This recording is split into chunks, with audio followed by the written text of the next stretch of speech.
Hi, we're Josh and Ariel Wamsley, owners of Green Valley Tree LLC, based in North Windham. We're proud to sponsor Connecticut East this week and to serve the communities of Windham and New London counties with our tree removal and plant healthcare services. Visit our website at greenvalleytreeworks.com for a full list of our services or give us a call on 860-234-4041. We look forward to hearing from you. They serve their country as members of the military and are still serving their communities today. We talk to 4 Eastern Connecticut veterans who are being inducted into the Veterans Hall of Fame. Plus, we take a look at other stories making the headlines from around the region. This is Connecticut East This Week.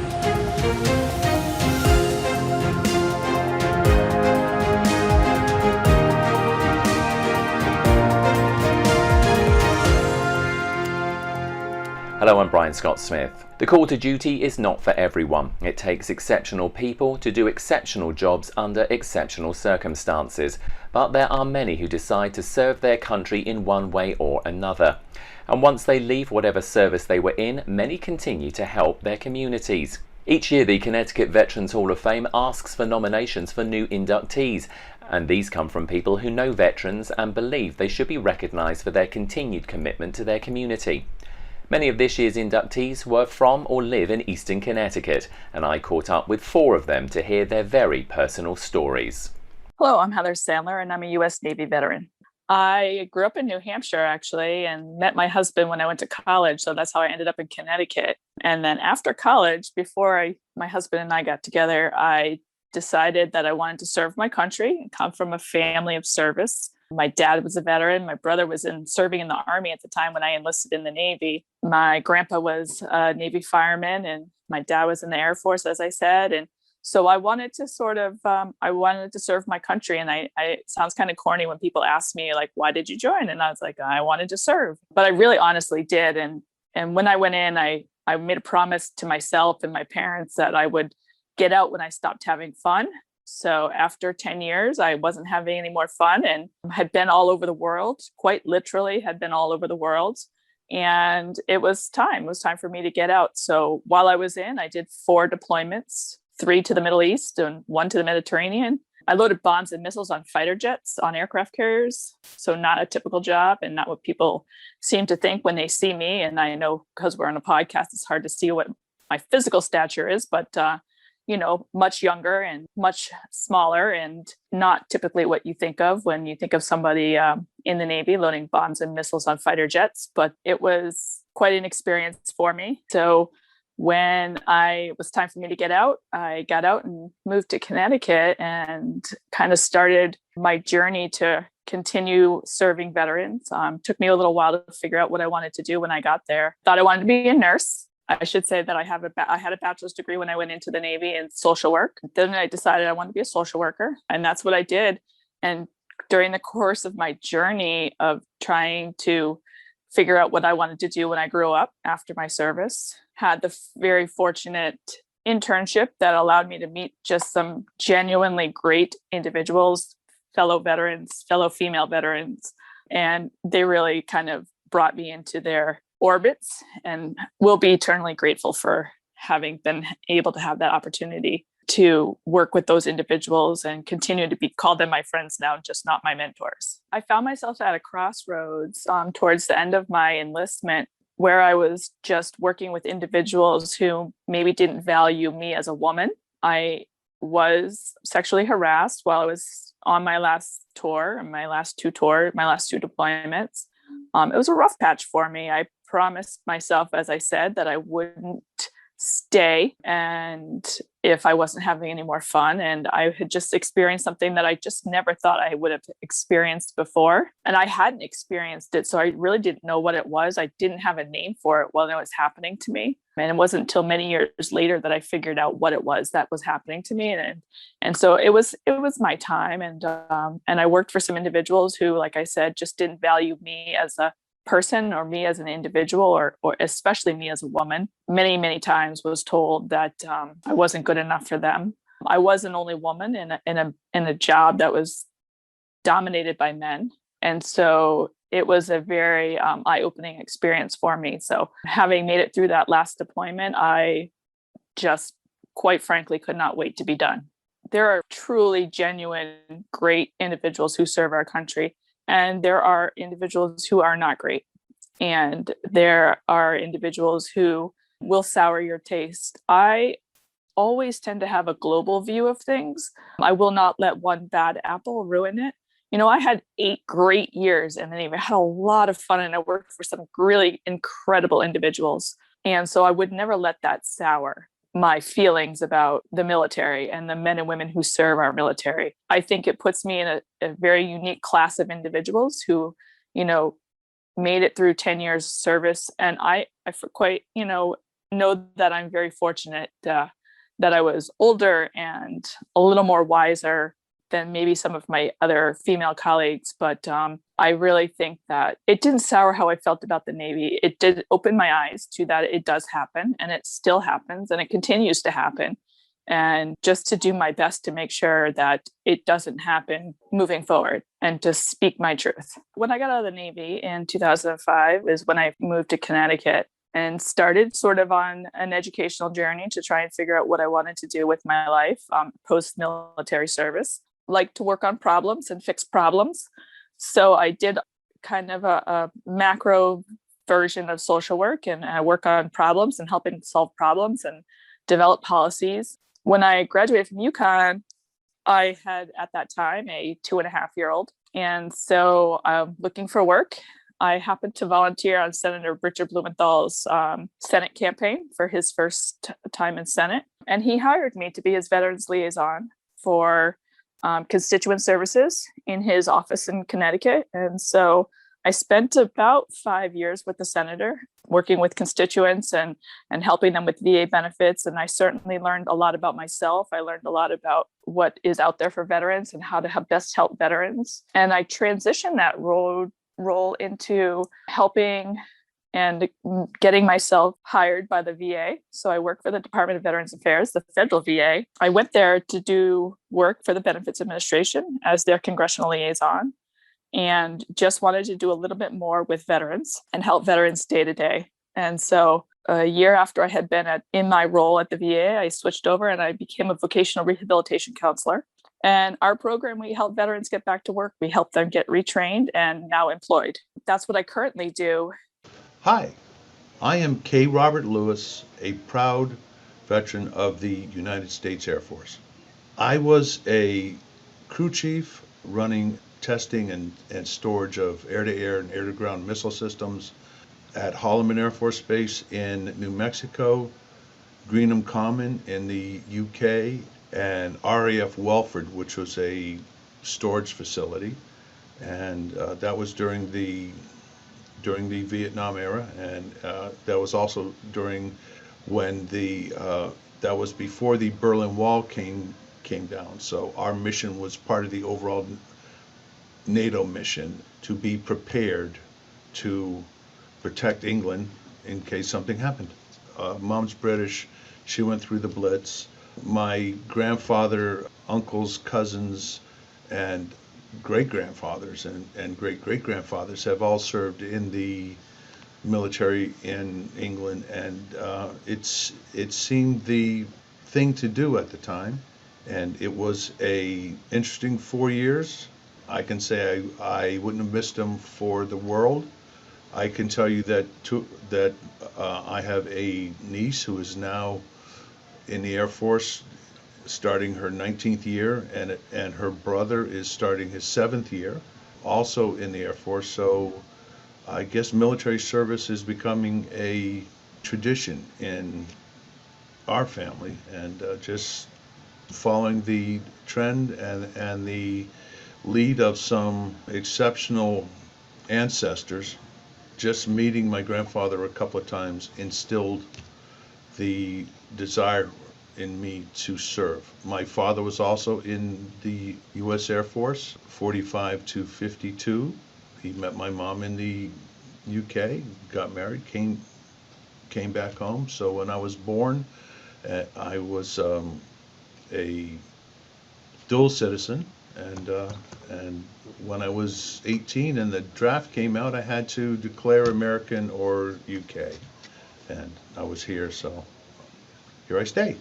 The Vietnam veterans that, as a group, we decided that if our children and our kin ever had to go fight a war, that they wouldn't face some of the roadblocks coming back that we faced, whether it was in housing, education, healthcare. And I think you can see the fruits of those efforts in the new GI bills, in the improved healthcare nationwide. The VA is the largest healthcare system, and like any local hospital or group of hospitals, it has issues. It's not perfect, but I believe that veterans, especially veterans in the position that I hold as a service officer, we try and exercise oversight about how things are going, what needs to improve, what needs to change. And I believe that we have been successful, specifically over these last 15, 20 years. A lot of the work I have done has been in the capacity as a volunteer representative of the American Legion.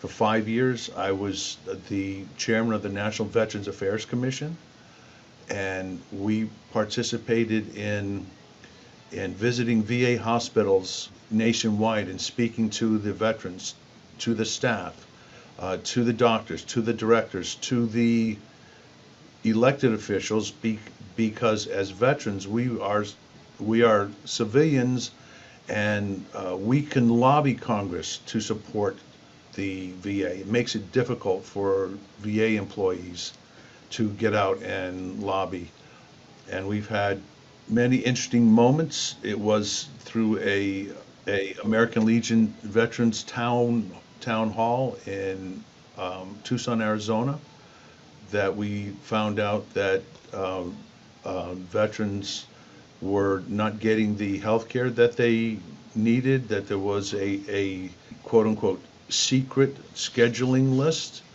and veterans who had potentially terminal diseases were waiting months of years to get an appointment at the VA hospital, just because the VA hospital didn't, the staff and the directors didn't feel that they could ask VA and the government for more money, more assistance. So that was a terrible tragedy, because people lost their lives, but it led to renewed look at the VA healthcare system, and I was honored to be part of that. I'm still part of the Veterans Affairs Commission, and I am currently serving as the American Legion Service Officer, and I've been doing this job for 11 years now. Hi, I'm Reyes, and I'm a U.S. Navy veteran. I went into the service in '83. I joined the United States Navy. I was a bosun's mate. So we're the ones who drive the ships and operate the cranes, and we're the fools hanging over the side of the ship, sanding and grinding and painting. But it was very exciting. I joined shortly after females were being allowed to go onto the subtenders. At that time, the females were still not allowed to be on any war type of ships. So I'm from a crew of 1,200, and there were less than 300 females aboard. We were still very, very new. We were no longer called waves at that time. We were called WINS, Women in Naval Services. So it was still pretty new. With the women, we were a very small group in a crew of 1,200. But it was very exciting. I mean, I got to do some things that were not normally, pretty much everybody understands now that women can be in combat. But in 1983, we were not allowed to. So it was pretty exciting. I was able to get pulled into a pilot program where they were testing women on submarines. And I did get to go out on a submarine for the day. Because I was a bosun's mate, they let me drive the submarine. And that was really, really exciting. And I was also pulled for a pilot program to go on the USS Constellation, which is an aircraft carrier. And I was there as a master at arms, which people know them as military police. And I spent 9 days aboard. And so I spent half the day doing military security, and then the other half I worked with the deck department, which really allowed me to do some of the things that I would not have had a chance to do on my own ship. So when I was getting ready to go up for E5, then I actually had hands-on experience and not just reading it from a book. So I was able to do things in the Navy that obviously I would not have been able to do in civilian sector. I mean, these women are doing some spectacular duties out there. I mean, to have the first woman to be in command of a submarine, or having the women, you see the women in uniform at the Pentagon, and they're advising the President of the United States. It's very, very exciting. Before when they just pretty much says, well, you can't do that job and you can't do that job. And it's exciting that women now have the opportunity to be able to stand next to the men and do the same job. And it's true, I just really feel that women in the military do not get the same recognition as men. And it's not even necessarily military. I mean, when I got out of the military, I went into law enforcement. I was a deputy sheriff, and it was the same thing, even in law enforcement. I think any single time that you're mixing the genders in what has been predominantly a male role, I think women end up getting forgotten when they exceed in those roles. And I'm really hoping in the future that's going to change, and we're going to see more women being inducted into the Connecticut Veteran Hall of Fame. So right now I work at the New London Homeless Hospitality. We are a shelter. My job is transitional case manager, and I work strictly with the veterans. So we have Project Home. It is 4 apartments, 2 clients in each apartment. And, it's simple to say that I just help homeless veterans get housed. But it's so much more than that, because I work with them in getting their veteran benefits, state benefits, simple things like food stamps, their Social Security benefits, whether it's disability or retirement, helping them get clothing, employment, get their cars back on the road. It's really just so that they can get a fresh start and hopefully prevent them from becoming homeless again. One of the things that I discovered when I got out of the military is that we weren't given a book to say, okay, this is all the things that you're entitled to now that you're a veteran.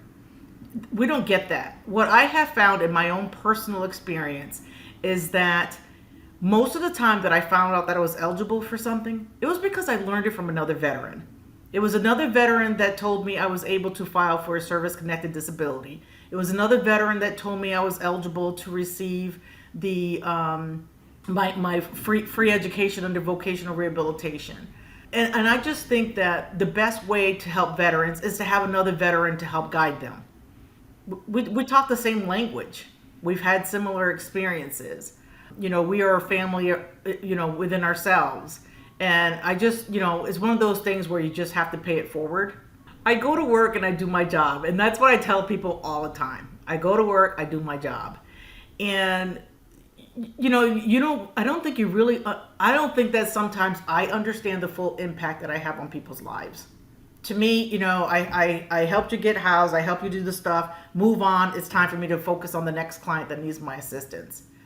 But when I talked to them afterwards, and when I read those letters that they wrote about me, I was like, wow, I didn't realize that I had such an impact on their life.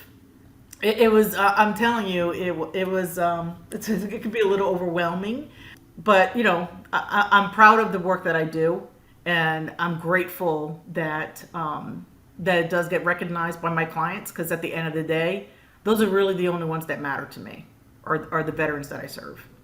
Hello, my name is Ted Graziani, and I'm a veteran of the United States Army, served in Vietnam 67, 68, and damn proud of it. I got home in 1968, and I didn't know what was going on in the States, but I found out real fast. It wasn't popular to say that you were in the military, which is a sad commentary for our country. The country was split right down the middle. Those who blamed the warriors instead of the politicians, and we were treated with no respect. And I know a lot of Vietnam veterans who harbor a lot of bitterness to this day. And quite frankly, I wanted to give back. And this is my opportunity I ran for the Board of Selectmen in my town. I was elected 4 times, and then I was fortunate to be elected into the Connecticut House of Representatives, which I spent 12 years there, a good portion of it as the Veterans Chairman. And we addressed a lot of the things, and I say we collectively addressed a lot of the things to shore up what we can do for our current military, particularly the Guard and Reserve, because they're the ones that, quite frankly, how often could you go to the well? We've had 1 or 2 deployments. They've had multiple deployments. And I can't fathom the pressure and the anxiety about those that are left behind their family members. I was born in the Bronx, moved over to Rockland County in Nanuet, and graduated Nanuet High School in '65. I was all set to go to community college, Rockland Community College. And then my father took another job in Ellington, Connecticut, believe it or not, which was a hamlet. So I graduated in May of '65, and by August, I was in Ellington.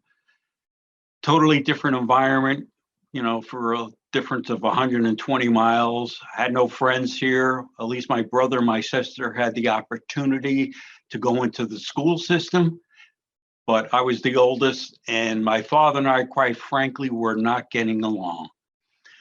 So when I turned 18, I went down to the Selective Service Board, signed up, and I told them I wanted to be drafted. And the woman looked at me and said, do you realize what's going on in this world? I said, absolutely.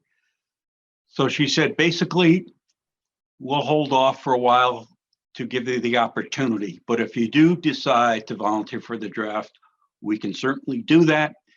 And you might be saving somebody that's 22, 23, or 24 years old from going over there, because you will indeed take their spot. So I went to see my father, and I told him, he was working at the trucking terminal.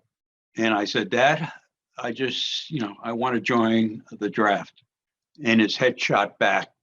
And bear in mind, my father was a proud World War II veteran, 2 Purple Hearts, 2 Bronze Stars. He was at D-Day. He was at the Bridge of Remagen and the Battle of the Bulge. And I wanted to emulate him to prove it that I can do it. So basically what I did is I went back to the board and I said, I want to be drafted. Just give me my summers free. And she says, she can't guarantee that, but she'll do what you can. So I went in August 22nd, 1966. But getting back to my father, I had my father tell my mother, because I couldn't do it.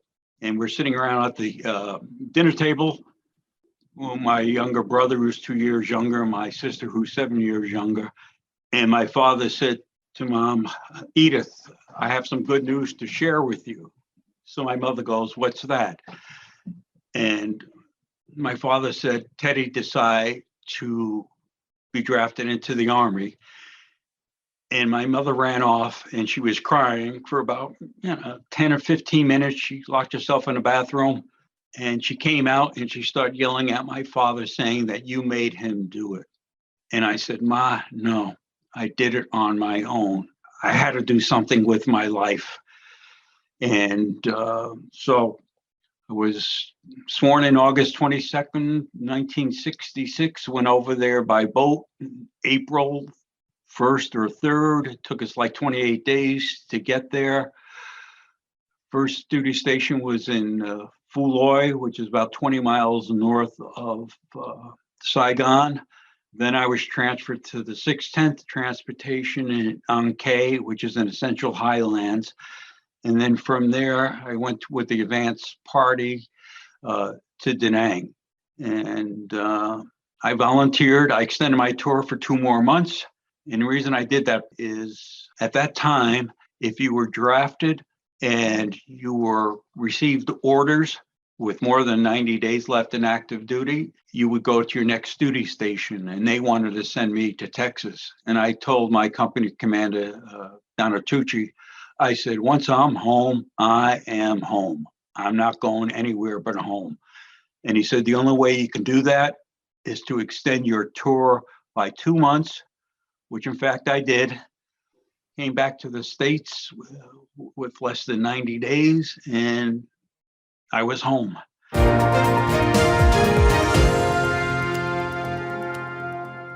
This is an American Red Cross blood donation alert. The Red Cross is facing a severe blood shortage and is urging eligible donors of all types to give now and help avoid delays in life-saving medical care for patients this summer. More donations are needed to replenish the blood supply and help address the extraordinary blood needs of hospitals and patients right now. Be a hero to a patient in need. Use the Blood Donor app. Visit redcrossblood.org or call 1-800-RED-CROSS to make an appointment to help save lives. Got stumps? Then call Green Valley Tree LLC and let us remove them for you. Our stump grinder is quick and efficient, leaving your property stump-free in no time. Our stump grinding services are available for homeowners, contractors, and municipalities alike. Call us for a quote at 860-234-4041. And find out about our other services at our website, greenvalleytreeworks.com. We're family owned and fully licensed. Time now for a look at some of the other stories making the headlines in the region recently. New London's Gard Arts Centre has received a federal grant of $830,000 through the Shuttered Venue Operators Grant Programme, formerly known as the Save Our Stages Act. The programme includes $16 billion in grants to venues closed during the COVID-19 pandemic and is administered through the US Small Business Administration. US Senator Richard Blumenthal visited the Gard recently to discuss the grant. He was one of many senators who pushed to make sure that entertainment venues receive recognition and funding related to closure due to the pandemic. Blumenthal praised the executive director of the Gard, Steve Siegel, for his commitment to not only his theatre, but to every other venue in the state. His heart was in it, not just for New London, not just for the Gard, but for the cause of the performing arts, the cultural institutions that help make it so great. Because, we don't have the Grand Canyon, we don't have oil wells, we don't have the Rocky Mountains. What we have is really creative, smart people. Siegel said the federal funds will allow the theatre to recoup expenses over the past year, pay off debt, and help fund a reopening on September 5th. In the day this week, families have been busy selecting blossoms in the cutting field at Buttonwood Farm in Griswold. The 18th annual Sunflowers for Wishes fundraiser switched to a pick-your-own model this year with a $2 charge to visit the cutting field and $2 per flower. All proceeds go to Make-A-Wish Foundation. More than $1 million has been raised since the Buttons began the fundraiser. In the Norwich Bulletin this week, well before Governor Lamont signed a bill on July 20th banning the immediate use of firefighter foam containing forever chemicals in training, many local fire departments had long eschewed using the substance except in rare circumstances. A full ban on the use of foams containing per- and polyfluoroalkyl substances, or PFAS, is effective October 1st, including for active fires, though its prohibition in training activities has already gone into effect years after the Norwich Fire Department stopped training with it. And in the Chronicle this week, one of the oldest family-run businesses in Willimantic has been sold, with the DeVivo family confirming they have sold Willimantic Waste Paper Company. Casella Waste Systems, based in Rutland, Vermont, announced it acquired the company. Thomas DeVivo, one of Willie Waste's former owners and mayor of Windham, opted not to divulge the financial terms of the deal. When asked, he simply said confidential regarding the sale price. He said the change in ownership had taken place.